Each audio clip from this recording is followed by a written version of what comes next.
सो करके दिखाया, हर एक वादा पूरा निभाया, न्याय किया, अधिकार दिलाया, परिवर्तन का लिख जगाया। अपना तेजस्वी, अपना तेजस्वी, अपना तेजस्वी, अपना तेजस्वी, अपना तेजस्वी, अपना तेजस्वी, अपना तेजस्वी, अपना तेजस्वी, अपना तेजस्वी, अपना तेजस्वी, अपना तेजस्वी, अपना तेजस्वी।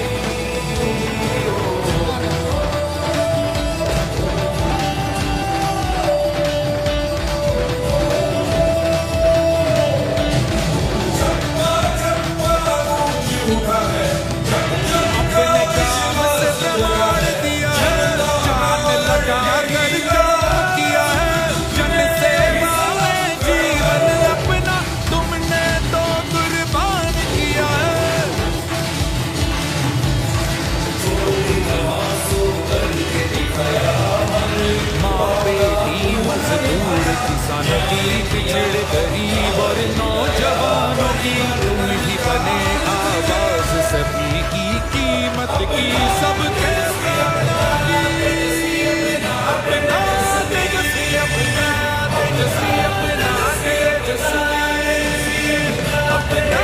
तेजस्वी, अपना तेजस्वी, अपना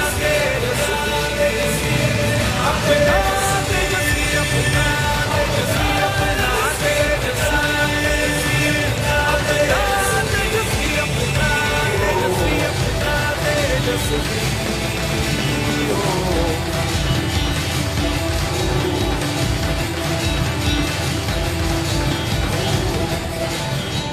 आज पूरा बिहार कह रहा है धन्यवाद तेजस्वी। 4 लाख से अधिक सरकारी नौकरियां देने के लिए, लाखों बहाली एवं नौकरियां प्रक्रियाधीन करने के लिए, देश में पहली बार जातिगत गणना करने के लिए धन्यवाद तेजस्वी। 75% आरक्षण की सीमा बढ़ाने के लिए, नियोजित शिक्षकों को राज्यकर्मी का दर्जा देने के लिए, गुणवत्तापूर्ण शिक्षा की नींव रखने के लिए धन्यवाद तेजस्वी। स्वास्थ्य सेवा में सुधार के लिए, शहरों में वाटर ड्रेनेज व्यवस्था कराने के लिए, सड़कों, पुलों, बाईपास एवं ग्रामीण सड़कों के निर्माण के लिए धन्यवाद तेजस्वी। खेलों में मेडल लाओ नौकरी पाओ योजना लागू करने के लिए, बिहार में पहली बार टूरिज्म पॉलिसी, स्पोर्ट्स पॉलिसी और IT पॉलिसी लाने के लिए धन्यवाद तेजस्वी। विकास मित्र, टोला सेवक, शिक्षा मित्र और तालीमी मरकज का मानदेय बढ़ाने के लिए धन्यवाद तेजस्वी। पर्यटन बढ़ाने के लिए, विकास और निवेश के बड़े बड़े प्रोजेक्ट्स लाने के लिए धन्यवाद तेजस्वी। धन्यवाद तेजस्वी, क्योंकि आपने कहा, आपने किया और हमें पूरा यकीन है कि आप भी करेंगे।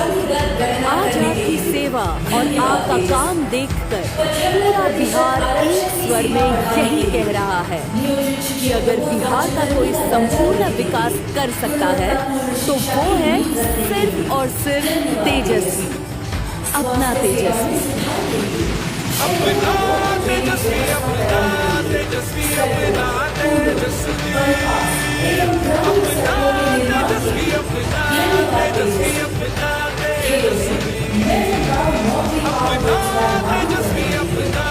तेजस्वी, अपना तेजस्वी, अपना तेजस्वी, अपना तेजस्वी। शिक्षा मित्र और तालीमी मरकज का मानदेय बढ़ाने के लिए धन्यवाद तेजस्वी। पर्यटन बढ़ाने के लिए, विकास और निवेश के बड़े बड़े प्रोजेक्ट्स लाने के लिए धन्यवाद तेजस्वी, धन्यवाद तेजस्वी, क्योंकि आपने कहा, आपने किया और हमें पूरा यकीन है कि आप ही करेंगे। आज आपकी सेवा और आपका काम देखकर पूरा बिहार एक स्वर में यही कह रहा है कि अगर बिहार का कोई संपूर्ण विकास कर सकता है तो वो है सिर्फ और सिर्फ तेजस्वी, अपना तेजस्वी। अपना तेजस्वी, अपना तेजस्वी, अपना शुक्रिया साथियों, आपने इसके अलावा भी जो हमारे थीम सॉन्ग सोने कैंपेन को लेकर के वो हम यूट्यूब अपने चैनल पे डाल देंगे, जहाँ से आप डाउनलोड कर सकते हैं। आप समूह के समक्ष इस थीम सॉन्ग के माध्यम से हमने चुनावी मुद्दों की भी चर्चा की। पूरे देश में चुनाव इन मुद्दों पे लड़े जा रहे हैं, लड़े जाने चाहिए, लेकिन बीजेपी आपको नौकरी पे वोट नहीं देगी। आपके समक्ष तेजस्वी जी आए थे 2024 का 24 वचन लेकर आए। इसमें चीजें क्या है? इसमें नौकरी की चर्चा है, इसमें महिलाओं के आर्थिक सबलीकरण, बाकायदा बेट रहने के साथ की रक्षाबंधन के दिन से 1 लाख प्रति वर्ष हमारी महिलाओं को, बहनों को, माओ को, जिसमें अग्निवीर के बदले पुरानी सेना की योजना, जिसमें पुरानी पेंशन स्कीम की चर्चा, जिसमें सामाजिक सुरक्षा के अन्य मानकों की चर्चा, जिसमें पूरे बिहार में जो मैसेज दिया है और आप सब जानते हैं कि नौकरी मतलब तेजस्वी, उसी संदर्भ में देश में भी बात है। और दुख के साथ कहना पड़ रहा है कि बार बार जब कभी प्रधानमंत्री जी, अमित शाह जी, अन्य मंत्रीगण केंद्र से आते हैं, तेजस्वी जी कुछ सवाल करते हैं, व्यक्तिगत सवाल नहीं, नौकरी के संदर्भ में, बिहार के आर्थिक पैकेज के संदर्भ में, बिहार को विशेष राज्य का दर्जा देने के संदर्भ में। लेकिन किसी पर भी दुख इस बात का होता है कि ये चुप रहते हैं बीजेपी के लोग। चुनाव आसमान में नहीं लड़ जा रहे, जमीन में लड़े जा रहे हैं, और जमीन के चुनाव में अगर जमीनी मुद्दे ना तो फिर किस बात का चुनाव? सूरत की तरह था, फिर इंदौर, फिर चंडीगढ़। प्रधानमंत्री जी की चीज रहती है कि हम संविधान नहीं बदलेंगे। आपने इस पर कुठाराघात किया है, भारत के संविधान पर आपने कुठाराघात किया है। सूरत के लोगों को बिना वोट किए हुए आपने सांसद दिया, इंदौर में आपने बिना वोट किए सांसद दिया। वो तो भला हो माननीय सर्वोच्च न्यायालय का कि चंडीगढ़ में आपकी डकैती पकड़ी गई, आप चुनाव में डकैती कर रहे हैं। इससे ये ब्रॉड डे लाइट रॉबरी है जनता के अधिकारों को छीनने का। ये आर्टिकल 324 जो संविधान का है, जो कहता है स्वतंत्र और निष्पक्ष चुनाव, आप उस पर कुठाराघात कर रहे हैं, उसकी हत्या कर रहे हैं। और लघु बात ये है, आप कहते हैं कि लोकतंत्र की हिमायती है, लोकतंत्र एक व्यवस्था से चलता है, उस व्यवस्था को आप खत्म कर रहे हैं। प्रधानमंत्री जी, आपकी जुबान से जन सरोकार के मुद्दों की चर्चा नहीं होती। अमित शाह जी आते हैं, अल्ल बल्ल बढ़ते चले जाते हैं बिहार से। क्या बिहार को लोगों को अपनी थाली को वोट नहीं देना, अपने पड़ोस के सौहार्द को वोट नहीं देना, संवैधानिक व्यवस्थाओं की रक्षा के लिए वोट नहीं देना, इन चीजों पे वोट होता है। लेकिन प्रधानमंत्री जी, आपकी और आपकी पूरी टीम चुनाव में ब्रॉड डे लाइट रॉबरी के मॉडल को अपना मॉडल समझती है।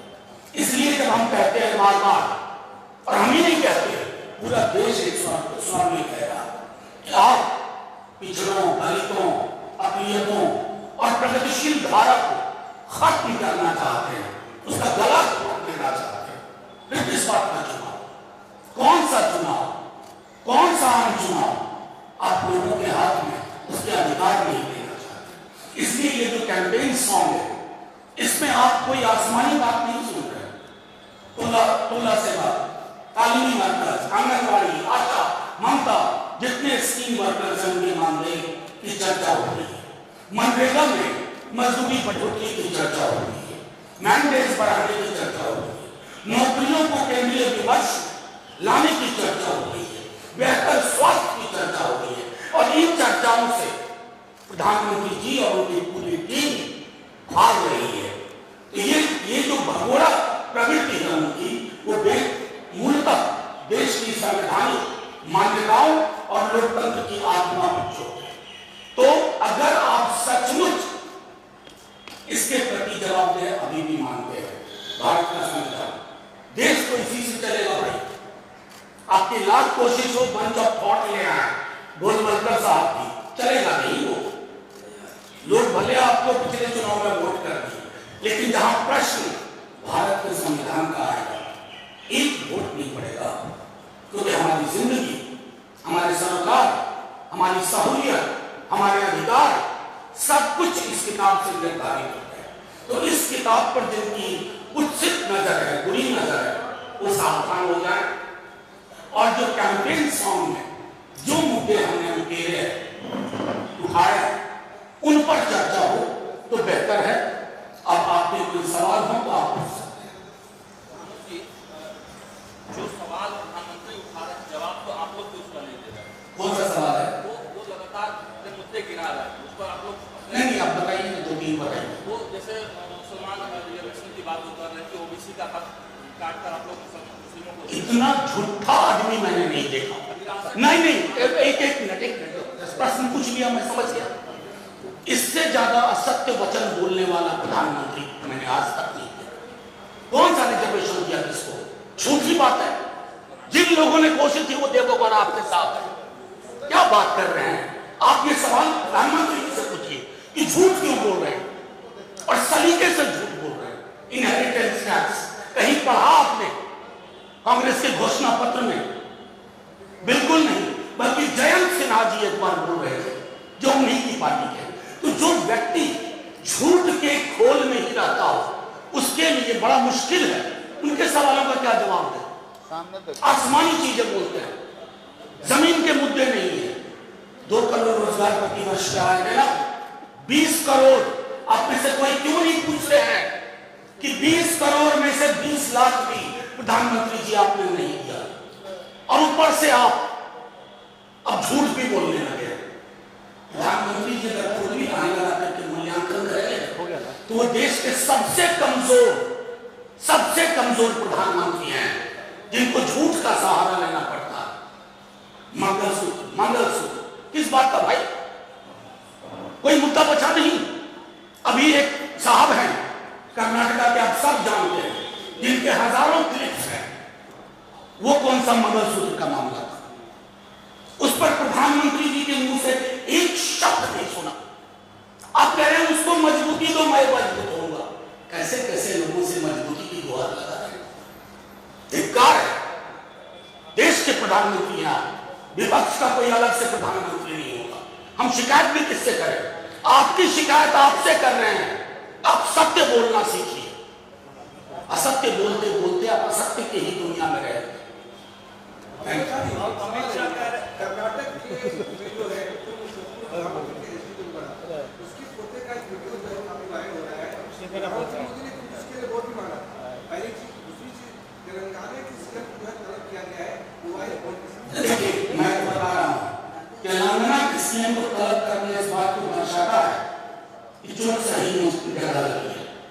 लेकिन कमाल है, देख लीजिए देश का क्या हाल बना के रखा, जिसके हजारों यौन शोषण के वीडियो क्लिप्स हैं, जिसके बारे में खुद बीजेपी के नेताओं ने लिखा। उसके लिए प्रधानमंत्री जी कहते हैं भाइयों बहनों इसको मजबूत करो। प्रज्वला, ये क्या नाम है, प्रज्वला, मैं मजबूत होऊंगा। प्रधानमंत्री जी बड़े मजबूत दिखते हैं। कहां मजबूती का रास्ता है? आपको संदेश देना था कि किसी पार्टी का हो, किसी सिंबल पे हो, सख्त सजा दी जाएगी, लेकिन आप चुप्पी साध रहे तो क्या कहते हैं? अमित शाह कह रहे हैं कि लाइटें भी उड़ गई हैं, अब एलईडी का समय आ गया। अमित शाह जी मणिपुर से बड़ा जंगल राज तो इस देश ने आज तक नहीं देखा। अमित शाह जी आईना नहीं लेकर चलते हैं। बिहार में गर्मी बहुत है। कल अलबल बक रहे थे बेगूसराय में कि फलाना कानून से देश चलेगा।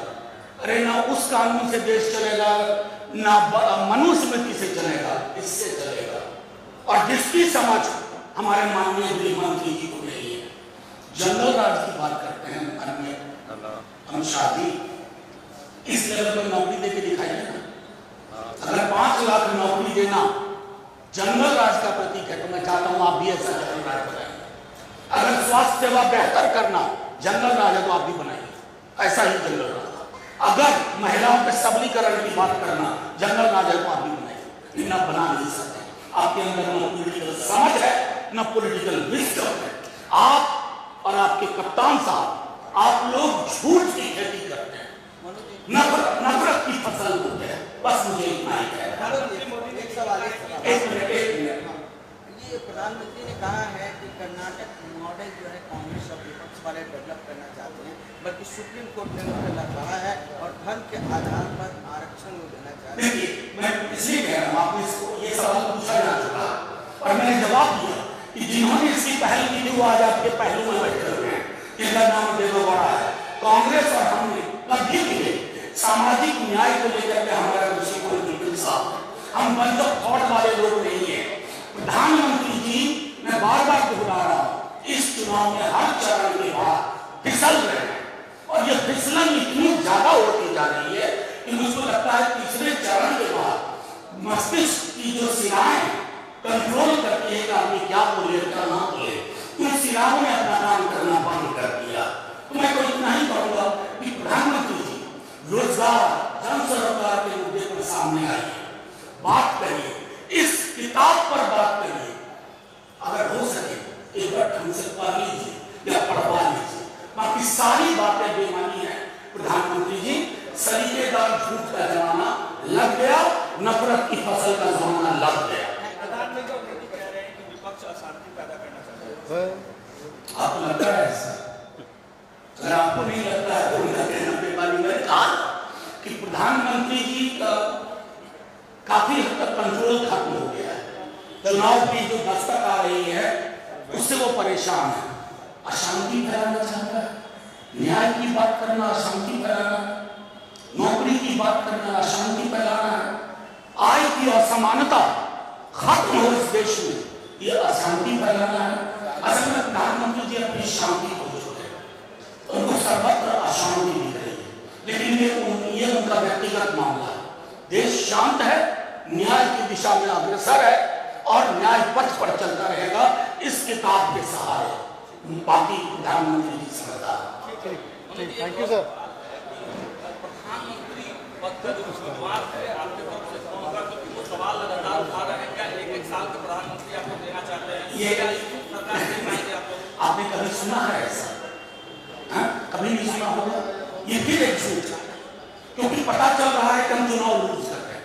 अब आप बताइए, भारत के संविधान में व्यक्ति के इर्द गिर्द चयन की कोई प्रक्रिया नहीं है। सांसद अपना प्रधानमंत्री चुनते हैं और व्यक्ति की मोहब्बत आत्ममुग्धता में तब्दील होती है और उसके अंदर तानाशाही प्रवृत्ति जन्म होती है। व्यक्ति प्रेम का नतीजा इस देश ने देख लिया 10 वर्षों में कि राजा तेरे सुबह की जाए, राजा तेरे शाम की जाए। हमें ऐसा राजा नहीं चाहिए, हमें ऐसा सुल्तान नहीं चाहिए जिसके सामने उसकी पार्टी के लोग जुबान न खोलें, जिसको एक सीरियल रेपिस्ट के लिए वोट की जरूरत पड़े मांगने की। ऐसा नहीं चाहिए। लोकतंत्र सामूहिकता की चीज। एक बार सांसद बैठेंगे और चयन करेंगे। 2004 का चुनाव लोगों ने बुलाया नहीं है इस देश में। सामूहिकता बहाल करना है इस देश में। लोकतंत्र किसी व्यक्ति के इर्द गिर्द घूमेगा तो लोकतंत्र कमजोर होगा, लोकतंत्र बीमार होगा। शुक्रिया, थैंक यू वेरी मच।